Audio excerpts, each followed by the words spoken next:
नमस्कार दोस्तों, welcome to teachers exam study. मित्रों, आज हम बात करने वाले हैं संस्कृत विषय को लेकर के, जिसमें आपके आने वाले जितने भी टीचिंग एग्ज़ाम हैं उन सभी में 30 प्रश्न पूछे जाने हैं। चाहे आप रीट की तैयारी कर रहे हैं या सीटेट या यूपी टेट या संविदा वर्ग 3, इन सभी में जिनका सेकेंड लैंग्वेज है वहाँ से आपके व्याकरण से संबंधित क्वेश्चन पूछे जाते हैं। इसके साथ साथ संस्कृत पेडोलॉजी के क्वेश्चन भी पूछे जाते हैं। तो अगर आप चैनल में नए हैं तो चैनल को सब्सक्राइब जरूर कर लें और साथ में कॉपी पेन रख कर बैठ जाएं, क्योंकि ये क्वेश्चन बहुत ही महत्वपूर्ण है। तो वीडियो को शुरू से लेकर के अंत तक जरूर देखिए। मित्रों, यहाँ से देखिएगा, महेश्वर सूत्र से संबंधित क्वेश्चन है, वर्णों से संबंधित क्वेश्चन है और उच्चारण, इसके साथ साथ प्रयत्न से संबंधित क्वेश्चन है। तो बढ़ेंगे क्वेश्चन की ओर। मित्रों, यहाँ पर 4 लाइनें दी गई हैं।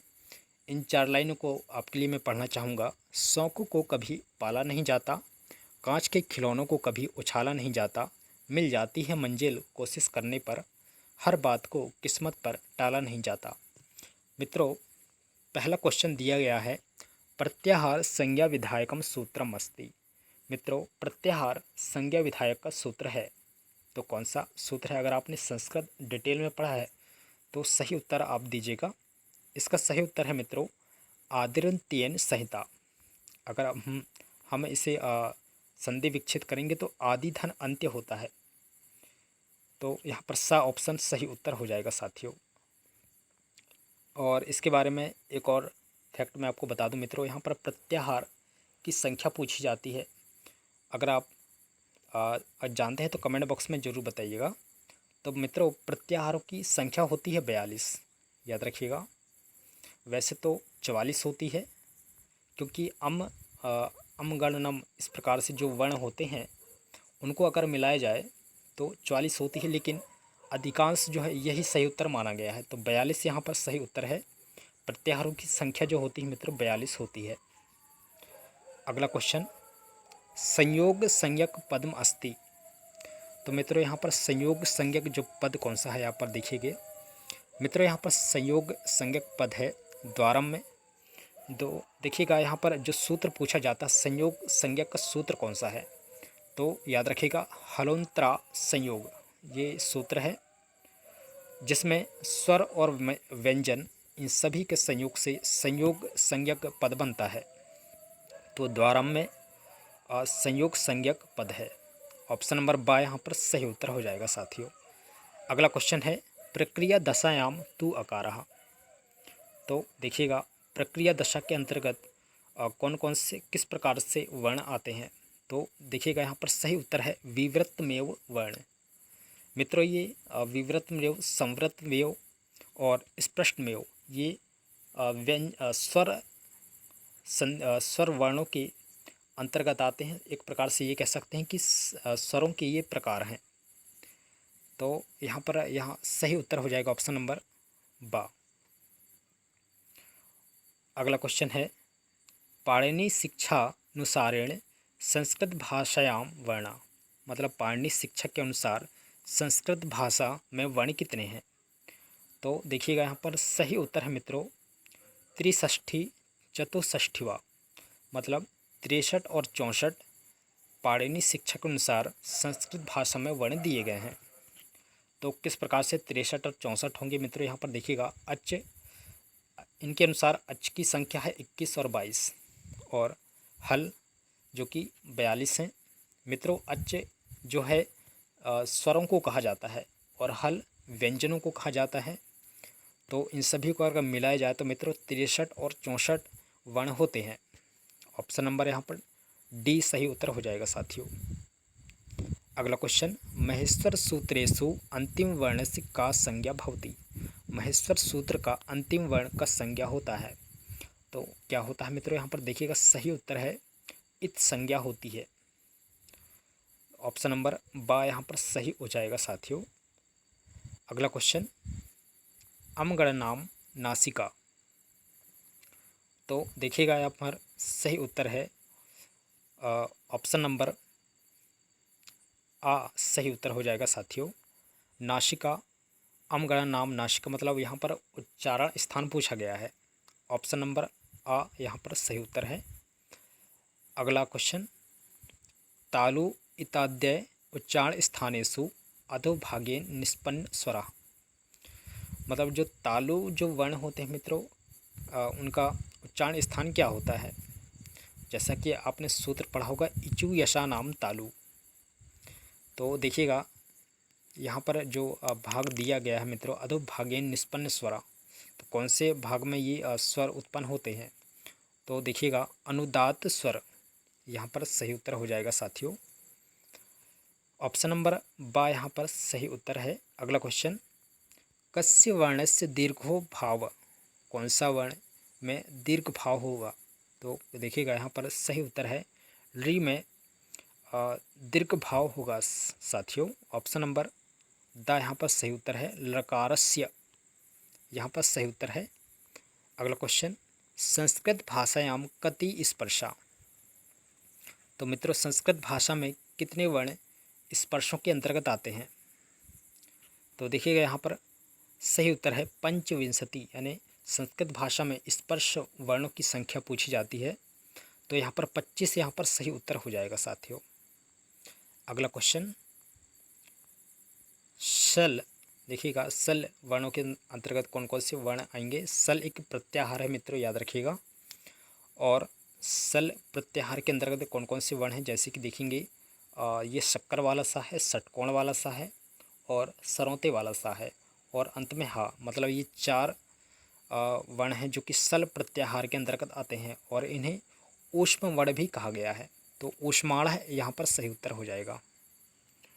अगला क्वेश्चन, हकार दिशु अकारः उच्चारार्थम, तो मित्रों यहाँ पर सही उत्तर हो जाएगा हकार दिशु अकारः उच्चारार्थ, तो सा यहाँ पर सही उत्तर है। अगला क्वेश्चन, महेश्वर सूत्रेषु कस्य स्वरस्य इति संज्ञा भवति, तो मित्रों यहाँ पर महेश्वर सूत्र में किन वर्णों का, किन स्वरों का इति संज्ञा होती है? तो महेश्वर सूत्र में किन स्वरों का इति संज्ञा होती है मित्रों? यहाँ पर देखिएगा सही उत्तर है अकारस्य वाले जो शब्द हैं, जो वर्ण हैं, उनमें महेश्वर सूत्रों में स्वर्ण की जो संज्ञा होती है, इत संज्ञा होती है। मतलब इत संज्ञा होती है मतलब मित्रों लोप हो जाना। और मित्रों यहाँ पर अकारस्य वर्ण कितने हैं ये भी पूछा जाता है, तो याद रखिएगा अकारस्य वर्णों की संख्या है 30, याद रखिएगा। अगला क्वेश्चन है, यम वर्णा भवन्ति, मित्रों यम वर्ण कितने हैं? तो याद रखिएगा यम वर्णों की संख्या है 4, मतलब 4 होती है। ऑप्शन नंबर द यहाँ पर सही उत्तर हो जाएगा। अगला क्वेश्चन, तुल्यास्य प्रत्ययम किम, मित्रों यहाँ पर सही उत्तर है तुल्यास्य प्रत्ययम किम। ऑप्शन नंबर आ यहाँ पर सही उत्तर हो जाएगा साथियों सवर्णम। सवर्णम मतलब जिनकी जो ध्वनि है मित्रों एक जैसी हो, उन्हें हम सवर्ण के अंतर्गत रखेंगे, जिनकी हम तुलना कर सकें। जैसे आ, ई, ऊ, री, इस प्रकार से ये सवर्ण कहलाएंगे।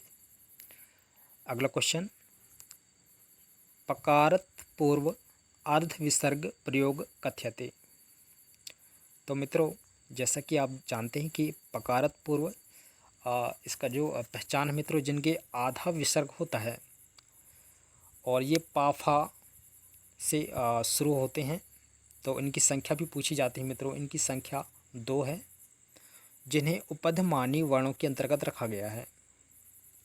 ऑप्शन नंबर यहाँ पर बा सही उत्तर हो जाएगा साथियों। अगला क्वेश्चन, महेश्वर सूत्रेषु अच् संबंधी सूत्राणि, मित्रों यहाँ पर महेश्वर सूत्रों की संख्या कितनी है ये पूछा गया है। तो मित्रों देखिएगा यहाँ पर सही उत्तर है 4, जो कि महेश्वर सूत्रों की संख्या है 14। और देखिएगा किस प्रकार, तो अच की संख्या है 4 और हल की संख्या है 10। अच यानी होता है मित्रों स्वर और हल यानी होता है व्यंजन। तो इस प्रकार से सही उत्तर हो जाएगा ऑप्शन नंबर बा। अगला क्वेश्चन, स्पर्शा नाम अपरम नाम किम, मित्रों स्पर्श वर्ण जैसे कि आप जानते हैं स्पर्श वर्ण कितने हैं 25 होते हैं, और इन्हें किस नाम से जाना जाता है, इनका दूसरा नाम क्या है? मित्रों, इनका दूसरा नाम है उदित वर्ण।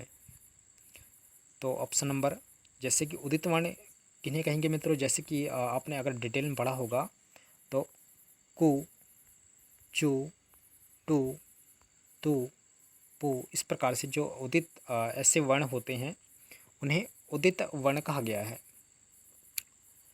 तो देखिएगा, उदित वर्ण स्पर्श वर्णों का दूसरा नाम है। अगला क्वेश्चन, सिद्धांत कौमुदी इत्यस्य रचनाकार का। तो मित्रों, यहाँ पर सिद्धांत कौमुदी के रचनाकार कौन है? देखिएगा, इस सही उत्तर है भट्टोजी दीक्षित, जो कि सिद्धांत कौमुदी के रचनाकार हैं। और मित्रों, यहाँ पर आपको बता दूं मैं, भट्टोजी दीक्षित के शिष्य माने जाते हैं वरदराज जी, और इन्होंने लघु सिद्धांत कौमुदी की रचना की है। देखिएगा, सिद्धांत कौमुदी भट्टोजी दीक्षित ने इनकी रचना किया है, और लघु सिद्धांत कौमुदी के रचनाकार हैं आचार्य वरदराज जी सॉरी। और पाणिनि जी ने अष्टाध्यायी लिखा है, और एक और रचना इन्होंने किया है मित्रों, जो कि रीट के लिए बहुत ही महत्वपूर्ण है। तो ये आप चाहें तो नोट कर सकते हैं, पंचपाठी, जो कि पाणिनि जी की रचना है, पंचपाठी। और अष्टाध्यायी तो है ही, इसके साथ साथ पंचपाठी भी पाणिनि जी की रचना है। अगला क्वेश्चन, था व्यंजन वर्ण से उच्चारण स्थानम भवति। मित्रों, यहाँ पर था जो है ता वर्ग के अंतर्गत आता है, और इसका जो सूत्र है ऋतुसानाम दंता। तो देखिएगा, दंत्य वर्ण है ये था, और इसका सूत्र पूछा जाता है ऋतुसानाम दंता। तो ऑप्शन नंबर सही उत्तर हो जाएगा, दंत वर्ण उच्चारण स्थान के अंतर्गत आएगा ये। द ऑप्शन यहाँ पर सही हो जाएगा साथियों। अगला क्वेश्चन, एक प्रत्याहार अंतर्गत वर्ण। तो एक प्रत्याहार के अंतर्गत कौन कौन से वर्ण आते हैं? देखिएगा, सही उत्तर है ऑप्शन नंबर पहला, ई, उ, री और री, ये एक प्रत्याहार के अंतर्गत आते हैं। और आप सभी जानते हैं मित्रों कि प्रत्याहारों की संख्या 42 होती है। अगर हम गणना में इन वर्णों को अगर मिलाते हैं तो 44 इनकी संख्या हो जाती है, लेकिन कई बार एग्ज़ाम में सिर्फ 42 उत्तर को ही सही माना गया है। अगला क्वेश्चन, सर प्रत्याहार अंतर्गत का वर्ण न गण्यते। मित्रों, सर प्रत्याहार है, इसके अंतर्गत किन वर्णों की गणना नहीं की गई है? तो देखिएगा, यहाँ पर सही उत्तर हो जाएगा सा और शा, ये सर प्रत्याहारों के अंतर्गत आती है। लेकिन यहाँ पर जो दिया गया है मित्रों रा की गणना नहीं की जाती है। तो ऑप्शन नंबर द यहाँ पर सही उत्तर हो जाएगा। अगला क्वेश्चन, मूल स्वरा भवंती। मूल स्वर कितने हैं? मित्रों, आप सभी जानते हैं कि मूल स्वरों की संख्या होती है 5। ऑप्शन नंबर द यहाँ पर सही उत्तर है। अगला क्वेश्चन, ऋकारस्य बाह प्रयत्न अस्ति। मित्रों, बाह प्रयत्न पूछा गया है, ऋकारस्य का बाह प्रयत्न है। तो जो संवार होता है मित्रों, ये बाह प्रयत्न के अंतर्गत आता है। और जैसे कि मैंने बताया कि संवार विवृत इस प्रकार के जो वर्ण हैं, इनके अंतर्गत जो वर्ण आते हैं ये स्वरों के अंतर्गत आते हैं। और मित्रों, ये बाह प्रयत्नों की संख्या है 11, और अभ्यंतर प्रयत्नों की संख्या है 14, याद रखिएगा।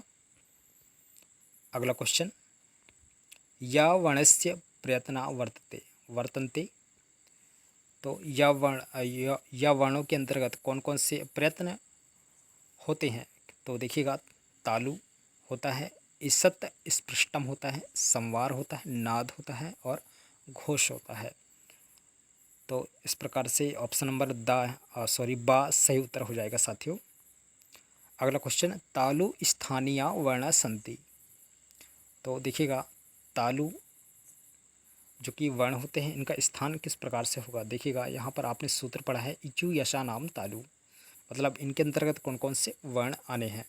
तो देखिएगा, ई, चा, या और शा तालु वर्ण के अंतर्गत आ जाएंगे। अगला क्वेश्चन, महेश्वर सूत्रेषु कस्य वर्णस्य द्वितत्व अभवत्। तो महेश्वर सूत्र में कौन सा वर्ण द्वितत्व होता है, मतलब 2 बार प्रयोग होता है ये? तो ह जो वर्ण है मित्रों ये महेश्वर सूत्रों में 2 बार प्रयुक्त होता है। और द्वितत्व जो कि अड़ा जो है इत संज्ञक वर्ण होती है। तो देखिएगा हा यहाँ पर सही उत्तर है। अगला क्वेश्चन, अष्टाध्यायी इत्यस्य अपरम नाम किम? अष्टाध्यायी का दूसरा नाम क्या है? देखिएगा सही उत्तर है शब्दनुशासनम और सपाद सप्ताध्यायी। तो ऑप्शन नंबर यहाँ पर 7 सही उत्तर हो जाएगा। आ और बा उभयो है, मतलब ये दोनों जो हैं अष्टाध्यायी के दूसरे नाम हैं। अगला क्वेश्चन, संस्कृत भाषायां कति प्रत्याहार प्रयुक्ता? मित्रों यहाँ पर देखिएगा संस्कृत प्रत्याहार में संस्कृत भाषा में कितने प्रत्याहार हैं? तो देखिएगा यहाँ पर 44 को सही उत्तर माना गया है। लेकिन ये रीट के एग्ज़ाम के दृष्टिकोण से 44 को सही माना गया है मित्रों। लेकिन अगर आप यूपी टेट की तैयारी कर रहे हैं तो उसमें 42 को सही उत्तर माना गया है मित्रों। यहाँ पर पाणिनि जी ने चय और अम को मिलाकर के 44 किया है, लेकिन सही उत्तर यहाँ पर माना जाता है मित्रों 42 ही। चाहे आप सी टेट की तैयारी कर रहे हैं या यूपी टेट, इन सभी में 42 को ही सही उत्तर माना गया है। लेकिन अगर पाणिनि के अनुसार कितने हैं पूछेगा तो आपको 44 में सही उत्तर लगाना है। अगला क्वेश्चन, ऋकारस्य कति भेदा? ऋकारस्य के कितने भेद हैं? मित्रों ऋकारस्य के 30 भेद माने गए हैं। जैसे कि आप देख सकते हैं यहाँ पर री के 18 हैं और इनके भेद दिए हैं। री के 12 भेद हैं। री याद रखिएगा, इन सभी को मिलाकर के 30 भेद होते हैं। री और री, तो इन दोनों को मिलाकर के 30 प्रकार के ऋकारस्य संयोग पद होगा। तो इन सभी को मिलाकर के 30 पद होते हैं। और आज का अंतिम क्वेश्चन है मित्रों, पद संज्ञा भवती। तो पद संज्ञा किस प्रकार से होती है? देखिएगा सुबांता नाम तिडांता नाम चा, मतलब सुबांत प्रत्यय और तिडंत जो प्रत्यय होते हैं मित्रों, इन सभी को मिलाकर के पद संज्ञा होती है। और सुबंत जो शब्द रूप होते हैं, तिडंत शब्द रूप होते हैं, इन सभी को मिलाकर के पद संज्ञा होती है सुबंता नाम तिडंता नाम चा। तो इस प्रकार से द ऑप्शन सही है। अगर आपको क्वेश्चन अच्छे लगे तो लाइक ज़रूर करें और चैनल में नए हैं तो चैनल को सब्सक्राइब कर लें। वीडियो देखने के लिए धन्यवाद।